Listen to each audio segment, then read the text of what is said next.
Good evening, everyone. We begin tonight with a story you won't see anywhere else. One of the commutations of former Kentucky Governor Matt Bevin is shedding a new light on a decades-old murder. Gregory Wilson was once on death row. That was until last month. Now he has a shot at getting out of prison. But police once thought that he might have been involved in another murder.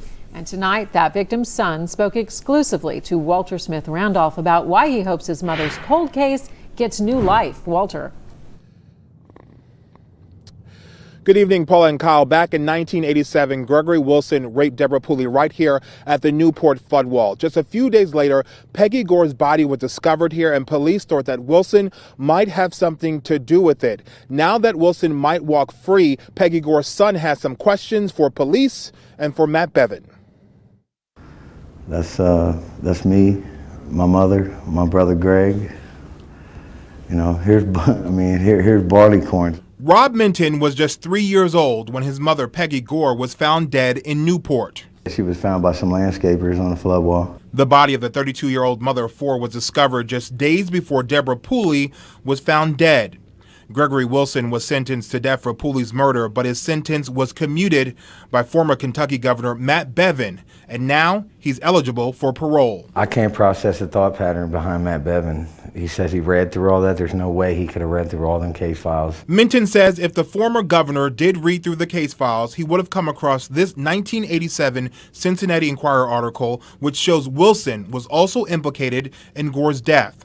An informant tied Wilson to both Goehr and Pooley's murders, and the similarities are striking.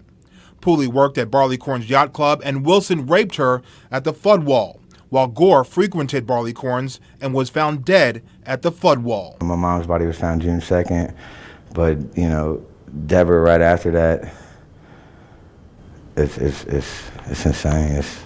This dude is sick, man. Minton says if Wilson does get parole, he hopes Newport police reopen his mother's case. But so far, he hasn't gotten any answers. To be convicted, let go, convicted again, sentenced to death, pardoned, and possibly let go again it's insane. And while he waits to see if Wilson walks the streets again, Rob will continue to try and find closure in his mother's murder. Just think if you're a father, that was your daughter that happened to, and to Matt Bevin, you know, what if this guy got out and lived next to your daughter or your wife? Now, we did reach out to the Campbell County Commonwealth Attorney's Office as well as Newport Police, but we haven't heard back just yet. As for Wilson, no date for a parole hearing has been set just yet. We're live in Newport tonight. Walter Smith Randolph, Local 12 News. Paul and Kyle. And if we hear back, we need to let people know. It's very disturbing. Thank you, Walter. Kentucky's new Attorney General, Daniel Cameron, is asking the FBI to investigate Bevin's pardons. Bevin said he would welcome anyone he pardoned as a neighbor.